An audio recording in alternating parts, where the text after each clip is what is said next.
Near the Shaolin Temple, in the town of Dongting, there are schools where thousands learn Kung Fu, the true Shaolin way. The teachers are often monks who have left the temple behind. Perhaps they could teach us some Tao. It's time to bushwhack the Shaolin Epo Wushu Academy. Shua!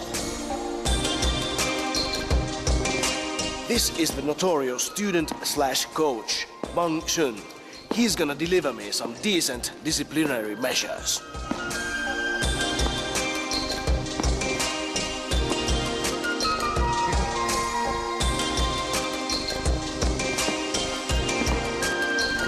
Stiffness is strength. Weight is virtue. Mua ei voi painaa, mun hajo paikat. Kung Fu Panda. Mercy, mercy. 都别往前爬，直起来。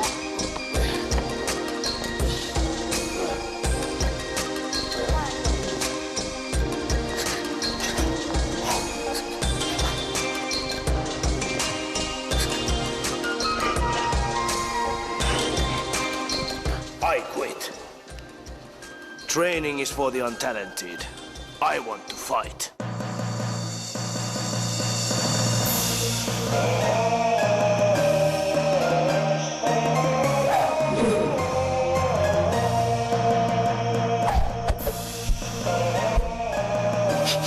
If he dies, he dies.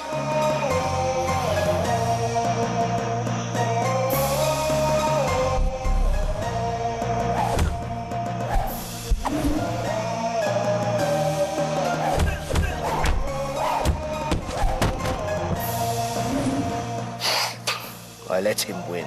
He's just a kid. Students here might be as young as 3, and they live at the premises. When they finally graduate, they might become acrobats, bodyguards, special force guys, or even movie stars.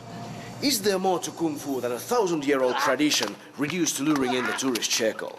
Then again, does the true meaning of Kung Fu even exist anymore? Or is it just a commercialized, government-sponsored exhibition sport? It's time to leave the monasteries and organizations behind and travel through China to find vibrant and alive examples of man's perseverance and steadfastness against all odds. Our quest is to look for the real Kung Fu, and we are ready to go wherever we have to go to find it.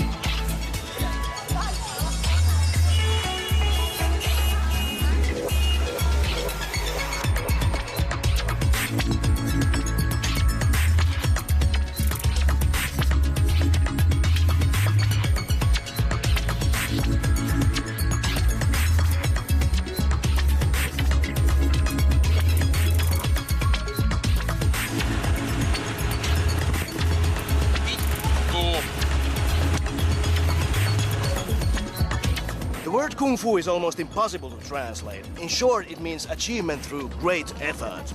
Next, we travel to Dongting Lake, where it truly engulfs time, patience and effort to prepare an extraordinary cup of brew. After that, we continue our trip towards Beijing, the known center of the world. We need some gear for the tour to get our daily fix, and right now we're approaching the Chunshan island of the Dongting Lake.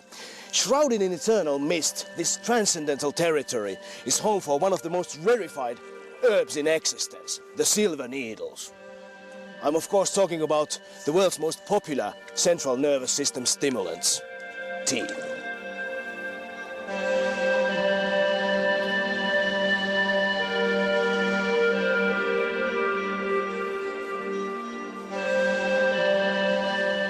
In these fields, centuries ago, virgins with golden scissors were cutting the leaves from the mysterious bushes for the emperor himself.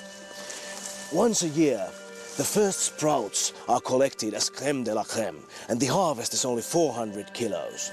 In the West, this tea is very costly, $500 a pound.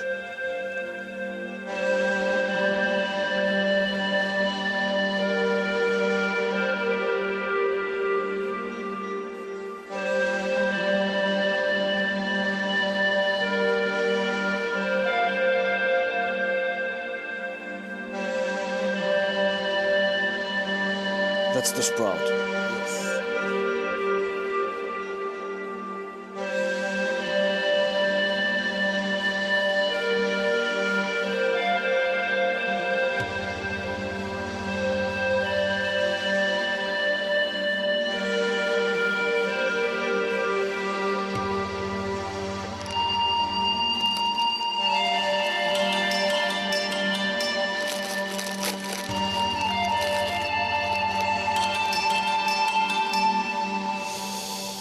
So it's real Junshan tea. Yes, that's it. We met a tea pilgrim at his cave. Mr. Sem is enjoying the brew and the peaceful milieu. And we managed to score an ounce of green.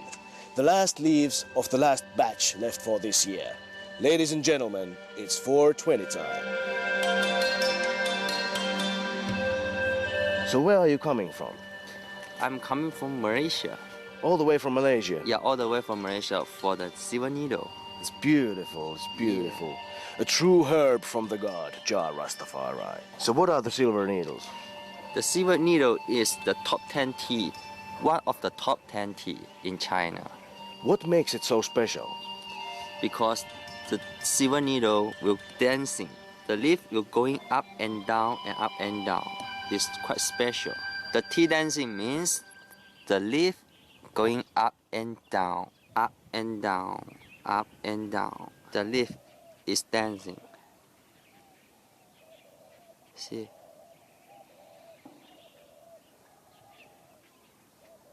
Up and down, up and down, up and down. They are so beautiful. Look at that. It is, it is. Look at the color. You can really see the delicious resin on the top of the leaf. That's why it's called the silver needle. Only the morning dew collected from the leaves is good enough for our concoction. This is the holy grail, the chalice. Like a true warrior, tea shows its strength in hot water. Inside this beneficial plant's green intestines beats a heart of genial molecules that both relax and expand the poor human consciousness burdened by existential molestation.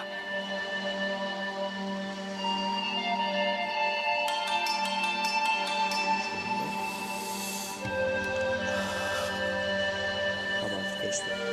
Oh, yes, please.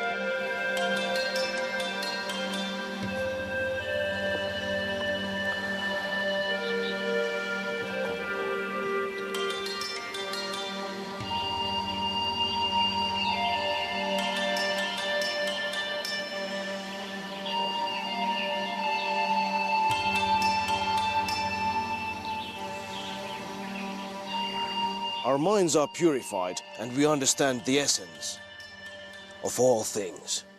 Now our journey can truly begin.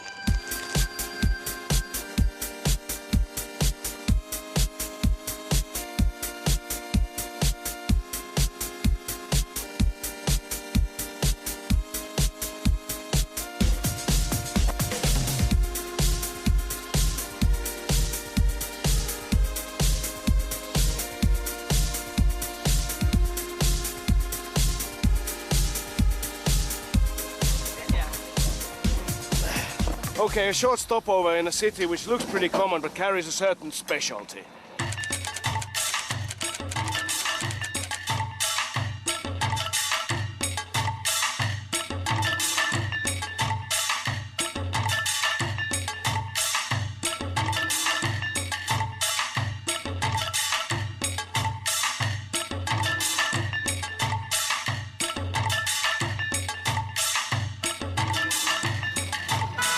In China, needs of the many outweigh the needs of the one.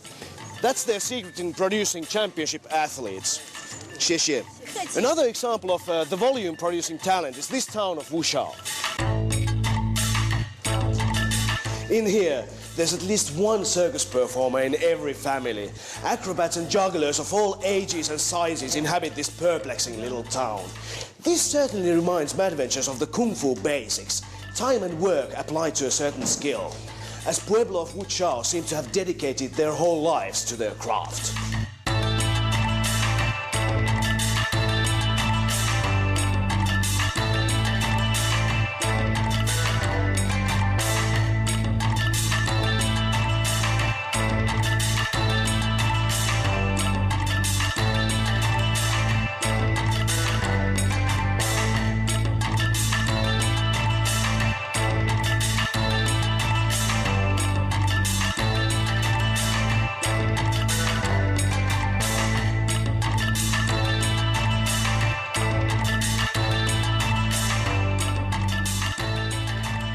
boast of the world population of 1.3 billion, a city full of acrobats is only logical. That's the Chinese way. Quantity has the quality of its own.